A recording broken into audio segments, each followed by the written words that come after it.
We're back, everyone, and welcome to week 1 of our newest monthly drawing challenge, Dinovember. Nah, I'm just kidding.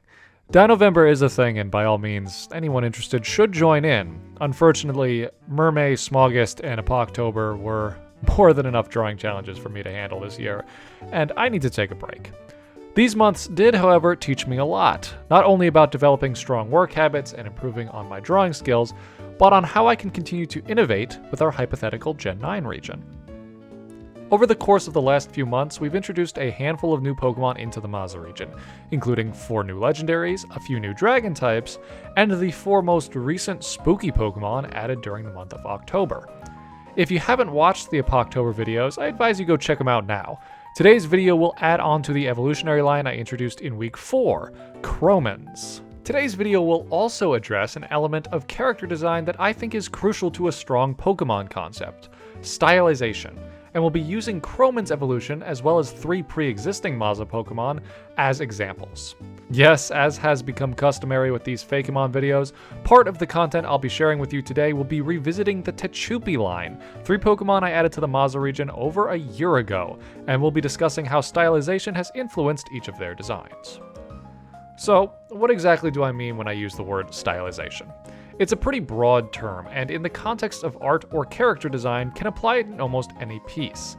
Stylization refers to an artist's own voice as it's reflected in their work, the way they render shape, color, line, and form, and how it's unique to their individual perspective. Now, of course, in the context of Pokemon designs, the limits of stylization are slightly more confining. To create a convincing Fakemon, most artists try to match their rendering style to that of the official Pokemon artwork as closely as possible. However, even if your art is indistinguishable from that of Ken Sugimari or James Turner, it's still possible to stylize your Pokemon in ways that will set them apart from the work of others. Let's look first at Corvoyant, the first evolution of Chroman. This design was all about an individual's voice right from the get-go, because I was not the first person to create a visual for its concept. In fact, Corvoyant is 3 artists and several years in the making, as its original concept was conceived by Jane in a video from 2019, and the first sketch was done by Claire in the same year. Claire doesn't limit her art style to what could be considered an official Pokemon look, even in her rough sketches, so the original sketch for Corvoyant looked very abstract. And yet, the individuality expressed in this design was so potent, I felt like I needed to preserve it as I modernized it in my present-day style. These Pokemon were based around a combination of concepts: Corvids, their love for shiny objects, and fortune-telling.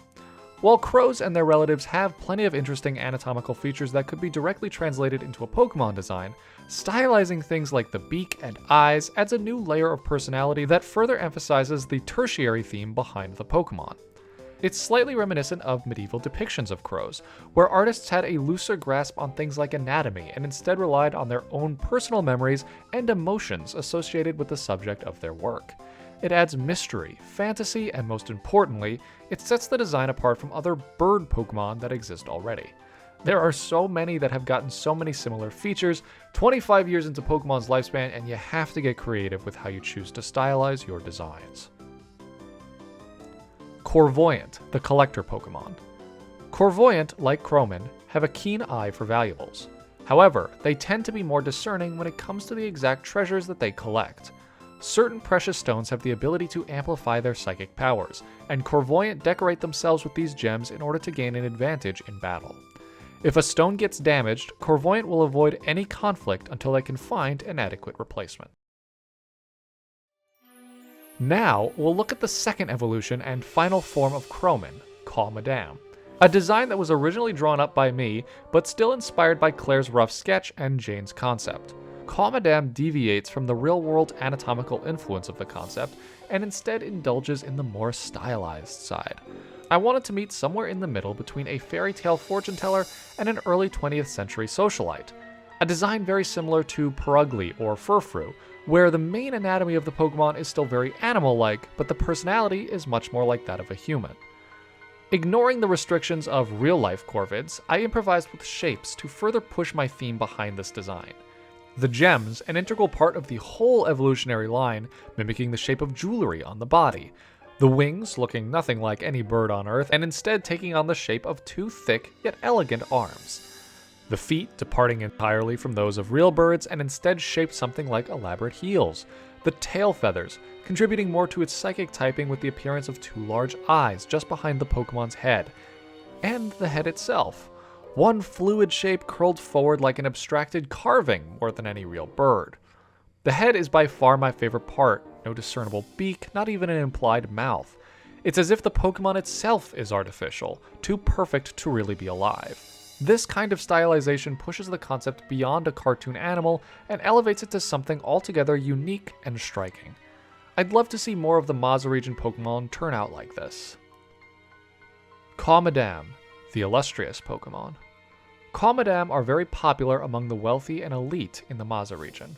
Unmatched, even by Quetzalcoatl, in their sense of self-importance, they much prefer grooming and pampering to battles. If they must fight, they use their psychic power to foretell opponents' attacks. The gems they decorate with their feathers can generate strong force fields, but too many battles cause the gems to break.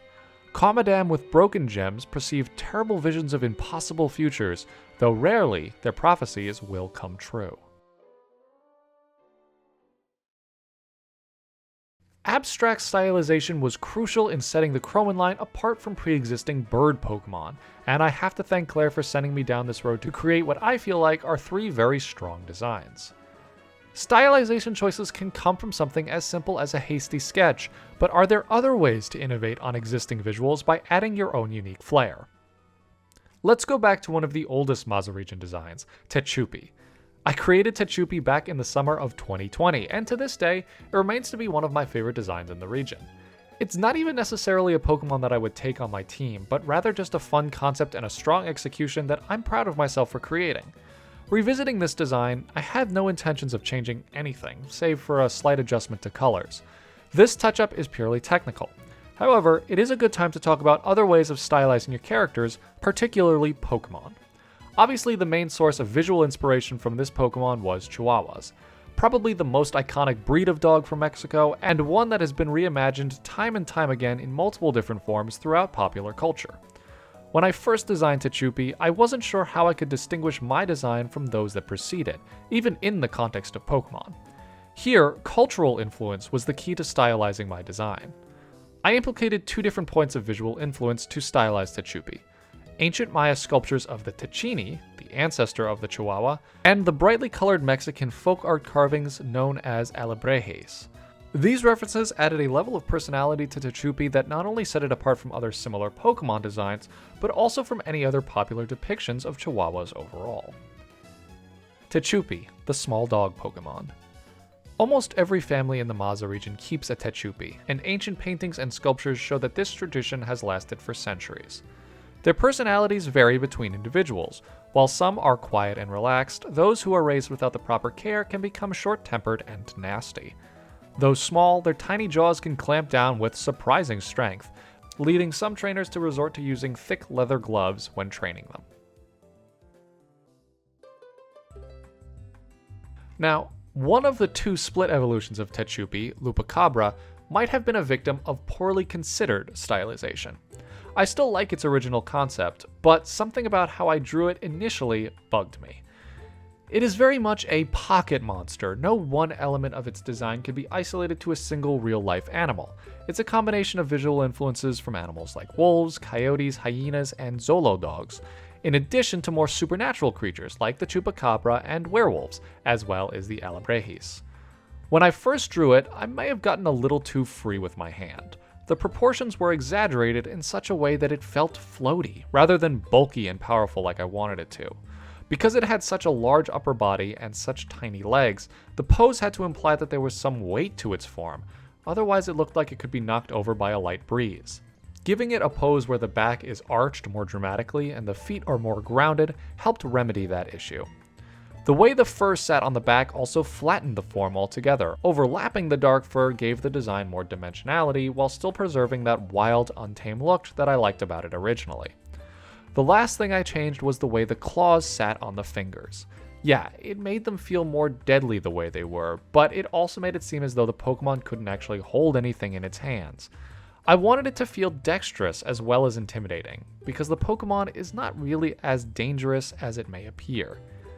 Stylization should serve to strengthen the concept behind your design.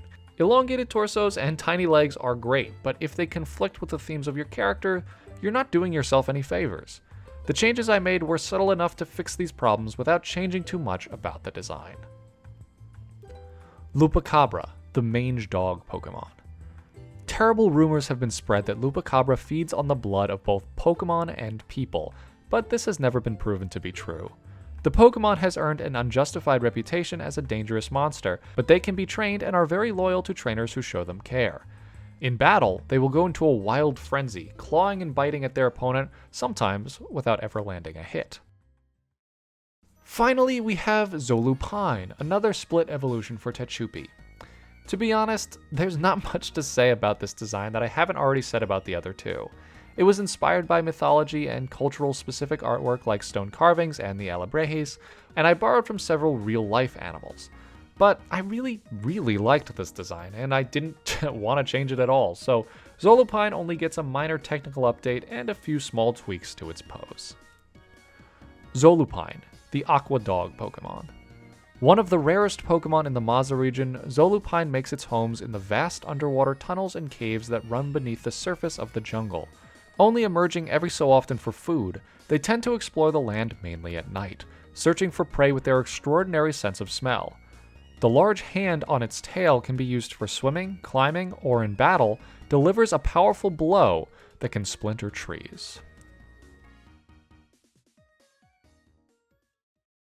That's gonna conclude today's video, guys. Hope you all enjoyed the new designs, and I hope I was able to give you a better understanding of how stylization can help add some of your own voice to your designs. As always, tell me what you think about the new designs and changes to the old ones, and drop any ideas you have for new Pokemon as well down in the comments. Thanks for watching, everyone, and we'll see you all in the next video.